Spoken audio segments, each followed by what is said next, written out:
Hey, y'all, welcome back to Right at the Wire. Well, I want to wish everybody a safe, healthy, and happy Thanksgiving weekend. It's one of my favorite times of the year. Churchill Downs is offering a great slate of racing for the whole weekend, but we're going to start on Thursday. So after you've finished your turkey and hung out with the family, you can bet on some races. We have a couple of graded stakes races on Thursday we're going to talk about today, the Falls City Stakes as well as the Cardinal Stakes. So let's have at it. Okay, so let's start off our analysis by looking at the Falls City Stakes. It's a Grade 3 run at Churchill Downs on Thanksgiving, the 28th. It's the ninth race, running a mile and an eighth for 3-year-olds and up, fillies and mares.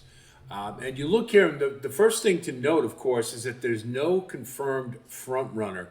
So it will be very interesting to see who takes the lead. I would think logically Tarifa may find herself there, as that she tends to be want to be up there, and I think it's really important for Tarifa to dictate the pace. It seems to coincide with a good effort for her. It's really hard to knock Brad Cox and Flavian Pratt together. They win at 42%. But you know, this one's a little light on the Brisnet figure side by comparison. And the thing about Tarifa is she seems to be at her best when the fractions are soft up front, where she can dictate as she did in the Mother Goose. But you know, I don't really think that's going to happen here, particularly with Musical Mischief probably being right on her throat latch, as well as Pinar and Loved maybe up there as well. So I don't know that this is necessarily the best type of scenario. And really, what it might come down to is, as it often does, is speed. And I just, I haven't seen that progression from Tarifa that you like to see. And certainly, Cox could get this one to run. And this is not the greatest of fields. But that's all the more reason for me to not like Tarifa to win this at 9-5. Particularly since she's, for the aforementioned reasons, she's shown that she kind of needs to have things all her own way, and I just don't think she's going to get it here. Certainly a must-use, but not on top for me. Musical Mischief is my second choice, and a really strong one, more of a 1A, and I could really certainly see her winning this. She's been off since taking the Locust Grove at Churchill, where she had to check coming into the stretch and still was able to hustle up and get a really nice trip and win the race. And I thought that was a really impressive effort. And I think this one has a little more giddy up early. And if the pace is moderate, should be in a really good position turning for home, and certainly should have more in the tank. And those are the things that to me are the most appealing. She has a natural speed edge, which should, and again, she's going to have a good setup. She's 3 for 5 at Churchill. That doesn't hurt. The only knock I might have is that the Group Vidal, a couple back, really didn't come back very good, as Pagali and Fancy were really no factors in the Chaluki. I mean, I don't think anybody was going to beat Too Sharp that day, but I would have liked to have seen a little more out of either of them. And it kind of, excuse me, it's significant because it shows that neither one of them could really generate much early speed, and there really isn't a lot in this race as well. And that's why I kind of think Musical Mischief may have an edge, particularly over the early runners, for that reason. So to me, Musical Mischief makes a lot of sense here. Now, Enclosure is my pick to win this race for a couple of reasons. Number one, 12-1. Bill Mott at 12-1 is fantastic. And this is the kind of field that, it's kind of a wishy-washy field. It's the race shape is a little questionable. It's kind of hard to figure out exactly the way it's going to go. And to me, the appeal is a couple of things. Number one, Bill Mott, of course. But number two, I think this is an improving horse. Bill Mott is very good at taking his time and getting horses to where he wants them before he dips his toe into the graded stakes. A lot of times you'll see him, they'll run an optional claimer as a tune-up, and then he'll put him in the graded stakes. Well, with Enclosure, he's taken his time and he's taken 3 starts. And if you look at the running lines, Enclosure's been a little bit further back with each race, and I think that's by design. I think Bill Mott has been trying to teach this one to rate and have a more manageable run than prior efforts. And so she was a little late to the party last time, but it looks to me like, again, I think that was by design, and I think the education may be complete. So I look for a rating trip from Enclosure here, and certainly is going to need a big effort to win this, without a doubt. But if you have some type of contested pace, that's certainly not going to favor a lot of the front runners here. I think Musical Mischief could survive it, but it may bode well for Enclosure, and I'm sort of just banking on that upside potential more than anything else. And so that's what I'm going to go for. I just think this is a kind of race you have to really look for value here. So Enclosure to me is the one. Number 7, Lexa. Whit Beckman's having a really nice meet, and I don't really see the speed here commensurate to win this, but I think this one might be coming late, and then underneath at 15-1 certainly spices up the exotics.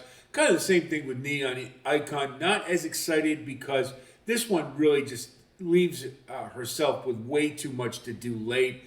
She has to dawdle way at the back, and now you're moving up in class, and that tends to really be detrimental to horses when they're moving up in class. So Neon Icon, the extent would be underneath for me.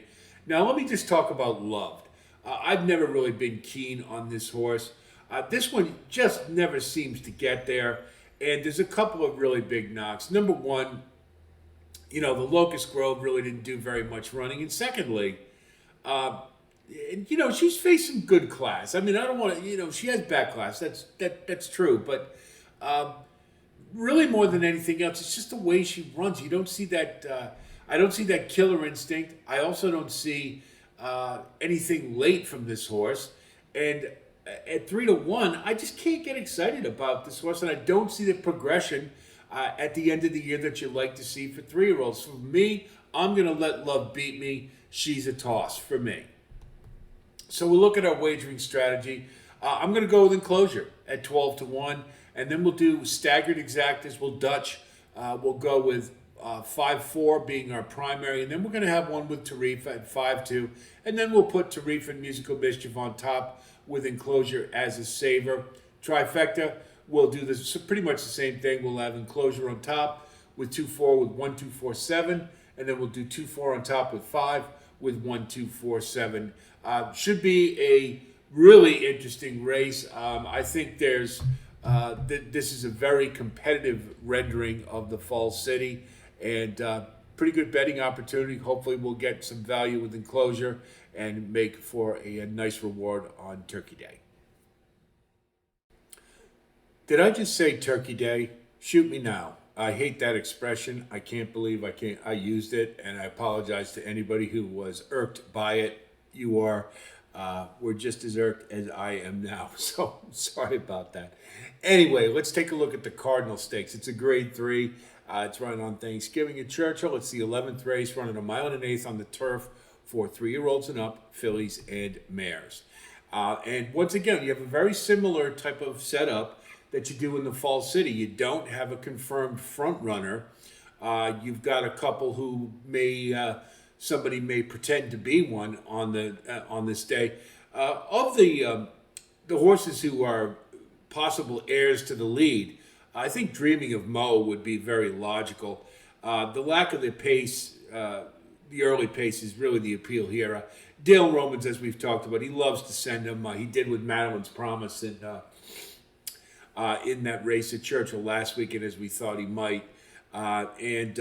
He just loves speed. And so I think this is a great scenario to try to do it. This is a horse who does like to run up around on the engine. And had a solid run at Keeneland 2 back, just missing. And followed it up with a win in the slop. So the form is pretty good. I think there's some good value here at 10-1. And again, I think this is one of those fields. It's fairly well balanced, and there's a lot of things that can happen. I think that Dreaming of Mo stands just as good a chance as quite a few in here to take this one down. She's looking at Lucky as kind of second verse, same as the first, as Dreaming of Mo. Another one who likes to be up near the lead. She ran well chasing down Callie's Grit with a sustained drive at Churchill in the last one, and the rail puts her in really good tactical position, and she's progressing towards a top effort based on her prior race pattern. If you look at it, you see she tends to gradually build up to a good race, and now is coming third in the form cycle. Pretty good possibility that this one's going to run a good one. She's likely going to need her best, but I don't think it's out of the question at all. And so I think she's looking lucky as the one you certainly want to consider. Now, Implicated is likely going to be the favorite here, and certainly there's a nice class drop here after the First Lady at Keeneland, and I'm willing to forgive after that one running after the ladies' turf at Kentucky Downs, where usually the follow-up race can be disappointing. So, and then the other thing is she didn't run well at Kentucky Downs either as a lukewarm favorite. There's a pretty good chance she just didn't like Kentucky Downs, so we can forgive that one too. A lot of horses don't. But, you go back and look at Implicated, and one of the things that I did note is her best efforts are with Lasix. She doesn't get that here. And she also has a tendency to disappear at times in races. And that's the kind of horse I really don't want much of a part of, even at 5-2, which is a halfway decent price. But I have a feeling this one might go shorter, for Brendan Walsh, but I just, on her best day with Walsh and Gaffalione, she could certainly run an effort that wins this, but there's enough vulnerability here that I will try to beat. Stir Crazy is the one I landed on. This one just missed in the last starter allowance at Keeneland, and certainly this is a big step up, but again, this is a pretty soft field, and you do get Saez from Maker, and this horse is in good form. Should be enough speed for a decent setup. And 7-2, you get a square price. Maker's 19% third off the bench. And so to me, there's enough to like here to take Stir Crazy to win this. Now, I want to talk about a couple others that certainly would stand out that you certainly want to pay attention to. And you may note that one of them I just dropped completely. But we'll talk about number 4, Queen Regent. This one's never run at this distance and has been at longer in the States as well as overseas. She hasn't run anything close to this since a mile way the hell back in her running lines. She did run the highest last Brisnet figure in the Maple Leaf on all weather at Woodbine, so I think her form is decent. What I'm concerned about is cutting back to a shorter distance. A lot of times for these horses, particularly when they don't have demonstrated ability at it and have been at longer distances, much longer. You might recall the Breeders' Cup Classic with Next, just having to be a little more forwardly placed and at a quicker tempo. Just did Next in early, who's a really nice horse. It just runs it longer with more of a sustained type of drive. And I think you've got that with Queen Regent as well as Duvet Day. They just two that have been, it looks to me like this is more an educational type of cutback, try to, get them back in their winning ways. I don't know, but it just seems to me like this isn't a very favorable scenario. But if I have to choose between the two of them, I would certainly take Queen Regent, mainly for the speed figure and not much more than that. Duvet Day didn't like the last race really very much at all. I had to check a little bit, but there was certainly plenty of time to recover from it. And this one hasn't won this year, and even Luis Saez couldn't get her going in the Dowager at a more favorable 1.5 miles. So to me, now cutting back in distance, it seems to me they're just trying to shake things up and get this horse going again. But I don't want any part of her at 3-1, even with Flavian Pratt in the irons. I just don't think it's a good scenario. So we'll take a look at our wagering strategy. We're going to go with Stir Crazy for the win. This is enough of a funky field to me where I don't want to go too much past an exacta. So we'll do staggered ones with Implicated in second, as well as Queen Regent.